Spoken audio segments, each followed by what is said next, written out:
আগামী 14 জুন কেন্দ্রের বিজেপি সরকারের বঞ্চনার বিরুদ্ধে মালদায় মহামিছিল করতে চলেছে তৃণমূল। সোমবার মালদা জেলা তৃণমূল কংগ্রেস কমিটির বৈঠক শেষে এমনটাই জানালেন জেলা তৃণমূল সভাপতি আব্দুর রহিম বক্সি। এদিন তৃণমূলের জেলা কমিটির বৈঠক অনুষ্ঠিত হয় মালদা শহরের বিনয় সরকার অতিথি আবাসে। উপস্থিত ছিলেন রাজ্যের দুই মন্ত্রী সাবিনা ইয়াসমিন ও তাজমুল হোসেন। এছাড়াও ছিলেন জেলা তৃণমূল সভাপতি আব্দুর রহিম বক্সি, দলের জেলা কমিটির চেয়ারপারসন চৈতালি ঘোষ সরকার, মালদা জেলা পরিষদের সভাধিপতি লিপিকা বর্মন ঘোষ, তৃণমূল নেতা কৃষ্ণেন্দু চৌধুরী, কার্তিক ঘোষ, বিধায়িকা সাবিত্রী মিত্র সহ অন্যান্যরা। এদিনের বৈঠকে উপস্থিত তৃণমূল নেতৃত্ব ও সাংগঠনিক নানান বিষয় নিয়ে আলোচনা করেন। সেই সঙ্গে আগামী 31শে মে মালদায় রবীন্দ্র নজরুল সন্ধ্যা আয়োজন করে কৃতি ছাত্রছাত্রীদের সংবর্ধনা জ্ঞাপন এবং আগামী 14 জুন কেন্দ্রীয় বঞ্চনার বিরুদ্ধে মহা মিছিল করার সিদ্ধান্ত গৃহীত হয় বলে জানা গেছে। সকলেই ছেলেও আজকের এই সভাটাতে, সেখানে আমরা একটা সিদ্ধান্ত গ্রহণ করেছি যে আগামী 31 তারিখে আমাদের কবিগুরু রবীন্দ্রনাথ ঠাকুর এবং আমাদের বিদ্রোহী কবি নজরুল ইসলামের যৌথভাবে নজরুল সন্ধ্যা একটা সাংস্কৃতিক অনুষ্ঠান এবং সেখানে যে কৃতি ছাত্রছাত্রীরা আমাদের আছে তাদের সম্বর্ধনা এবং কবিগুরু রবীন্দ্রনাথ ঠাকুরের উপরে এবং বিদ্রোহী কবি নজরুল ইসলামের উপরে যে সমস্ত গবেষকরা আছেন, যেগুলো এখানে তাদের নিয়ে চর্চা করেন, তাদেরকে সম্বর্ধিত আমরা এখানে করব।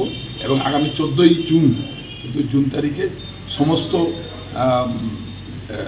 ব্লক থেকে আমরা কর্মীরা একত্রিত হয়ে মালদা জেলায় একটা মহামিছিল করব। কেন্দ্রীয় সরকারের যে জনবিরোধী নীতি, কেন্দ্রীয় সরকার লাগাতারভাবে রাজ্যের প্রতি বঞ্চনা, রাজ্যের সমস্ত বকেয়া টাকা যে তারা আত্মসাৎ করে বসে আছে, রাজ্যকে বিভূতির মুখে ঠেলে দেওয়ার যে একটা ঘৃণ্য চক্রান্ত করছে এবং তার সাথে সিপিএম এবং কংগ্রেস যে সহযোগিতা তাদের করছে, তাদের ঘৃণ্য চক্রান্তের বিরুদ্ধে দাঁড়িয়ে একটা মহামিছিল হবে মালদার বুকে।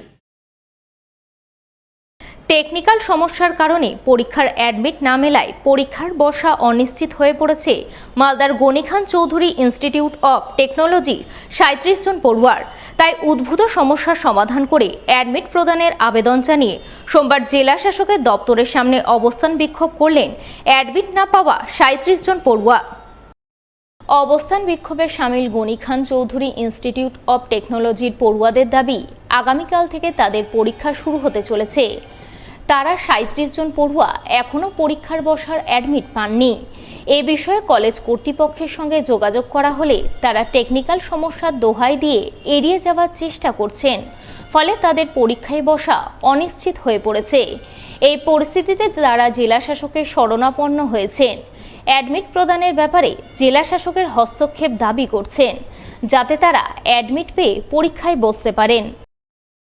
हम लोगों के कॉलेज के थ्रू 38 स्टूडेंट्स का एडमिट कार्ड रिलीज़ नहीं किया गया है, और जब हम कॉलेज से ये बात पूछे हैं कि हम लोग का एडमिट कार्ड रिलीज़ क्यों नहीं किया गया है, तो कॉलेज ने बोला है कि आप लोगों का admit card due to technical glitch के कारण रिलीज़ नहीं हुआ। उसके बाद हम टेक्निकली कॉलेज से जाके रिक्वेस्ट किए हैं कि सर अगर टेक्निकल ग्लिच के कारण हम 38 स्टूडेंट का अगर एडमिट कार्ड रिलीज़ नहीं हुआ है तो आप कुछ करिए। तो वो कॉलेज और मकाउट जो यूनिवर्सिटी आपस में बात कर रही है, लेकिन अभी तक हमें कोई रिजल्ट नहीं मिला है। 28 से हम लोग का ऑफिशियली फाइनल ईयर का एग्ज़ाम स्टार्ट है, और आज 27 है, आज 27 है और 26 है, आज 26 है और आज लास्ट डेट है। कुछ हो सकता है तो आज ही हो सकता है, वरना ये 38 जो स्टूडेंट है उनका ईयर बैक आ जाएगा इंक्लूडिंग में। और हमने हर जगह हाथ जोड़ा है, रोया है, पैर पकड़ा है, जो भी करना था हमने कर लिया। ना हमारी कोई गलती है, ना हमें कुछ बताया जा रहा है, ना हमसे कोई ऑफिशियली बात किया जा रहा है। डीएम सर से रिक्वेस्ट करेंगे, बताएंगे कि हमारी ये प्रॉब्लम है और हमारी बातें कोई नहीं सुन रहा है, और उनसे रिक्वेस्ट करेंगे कि सर आज भर लास्ट डेट है, किसी भी तरह से हमारा एडमिट कार्ड रिलीज़ कर दिया जाए, और रिक्वेस्ट करेंगे कि कुछ भी करके हमारा एडमिट कार्ड रिलीज़ किया जाए, नहीं तो हमारा 1 साल बर्बाद हो जाएगा। ফের শুটআউটের ঘটনা ঘটল মালদায়। মালদার কালিয়াচক দুষ্কৃতীদের হাতে গুলিবিদ্ধ হলেন এক যুবক। ওই যুবক বর্তমানে আশঙ্কাজনক অবস্থায় চিকিৎসাধীন মালদা মেডিকেল কলেজ হাসপাতালে। রবিবার রাতে ঘটনাটি ঘটেছে মালদার কালিয়াচক থানার মোজমপুর এলাকায়। জানা গেছে গুলিবিদ্ধ যুবকের নাম করিম খান। রবিবার রাতে সে বাড়ির পাশে লিচু বাগান জোগাচ্ছিলেন। ওই সময় হঠাৎ করে কেউ বা কারা তাকে গুলি করে। এই খবর পেয়ে পরিবারের লোকজনেরা লিচু বাগানে ছুটে যান এবং গুলিবিদ্ধ করিম খানকে পেটে গুলিবিদ্ধ আশঙ্কাজনক অবস্থায় উদ্ধার করে মালদা মেডিকেল কলেজ হাসপাতালে ভর্তি করেন। তবে কে বা কারা তাকে গুলি করল কেন করলো সেই ব্যাপারে পরিবারবর্গ কিছুই জানতে পারেননি। আমরা শুনে গেলাম আর কি হলো ওঠে না হলো আমলে চুথা আমাদের জবাইতে গেছিল আর ওঠে কে গুলি করলে আর আমরা জানি না, ওঠে পড়া ছিল, হ্যাঁ গেছিল পুলিশ। আমরা শান্তি চাই। এদিকে এই ঘটনাকে ঘিরে শুরু হয়েছে রাজনৈতিক চর্চা। ঘটনায় জেলার আইন শৃঙ্খলা পরিস্থিতির কড়া সমালোচনা করেছেন বিজেপির দক্ষিণ মালদার সাধারণ সম্পাদক অম্লান ভাদুরী, যার পাল্টা জবাব দিয়েছেন জেলা তৃণমূলের মুখপাত্র আশিস কুণ্ডু। কালিয়াচকে আবার শুট আউটের ঘটনা। একজন বাগানের মালিককে বাগানের পাহারা দিচ্ছিল, তাকে সেখানে গুলি করা হলো, সাধারণ মানুষের উপরে আঘাত এলো। বছরের প্রথম থেকে আমরা দেখলাম তৃণমূল কাউন্সিলর খুনের মাধ্যমে বছর শুরু হলো, তারপর মদের থেকে বেশ কয়েকটা মার্ডারের ঘটনা ঘটল। এত অস্ত্র মালদা জেলায় আসছে কোথা থেকে? নতুন ক্রাইম ডিএসপি তৈরি করা হয়েছে, কিন্তু আদত কি ক্রাইম কমবে? পুলিশের অদ্ভুত একটা রিল্যাক্টেন্ট ভূমিকা। কোনো ঘটনা ঘটার আগে তারা কোনো প্রিকশন নিতে পারছে না, তারা আগের থেকে কোনো মেজার নিতে পারছে না। ঘটনা ঘটে যাচ্ছে, তারপরে পুলিশ সেখানে হাজির হচ্ছে। মানুষের একটাই প্রশ্ন, যে পুলিশের গোয়েন্দা দপ্তর কি ঘুমিয়ে আছে? এইভাবে সাধারণ মানুষের উপরে গুলি চলছে। আজকে বারবার মালদা জেলায় এত ঘটনা ঘটলো, এত অস্ত্র মালদা জেলায় এলো, তো পুলিশের ভূমিকা কি? জনসাধারণের মনে একটা প্রশ্ন উঠছে। চকের মোজামপুরের যে শুট আউটের ঘটনা, সেটা কোনো রাজনৈতিক ঘটনা নয়।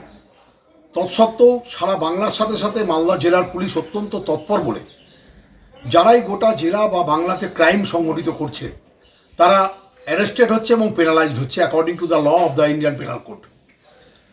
এখানে বাংলাকে রাজনৈতিকভাবে অশান্ত করবার জন্য পার্শ্ববর্তী রাজ্য বিহার, ঝাড়খণ্ড, উত্তরপ্রদেশ থেকে অস্ত্রকে আমদানি করে এই বাংলাকে ছোট করার একটা অপপ্রয়াস ভারতবর্ষের রাজনৈতিক মানচিত্রে চলছে।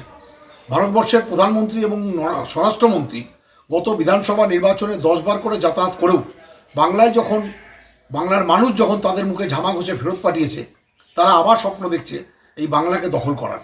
তারা মূর্খের স্বর্গে বাস করছে।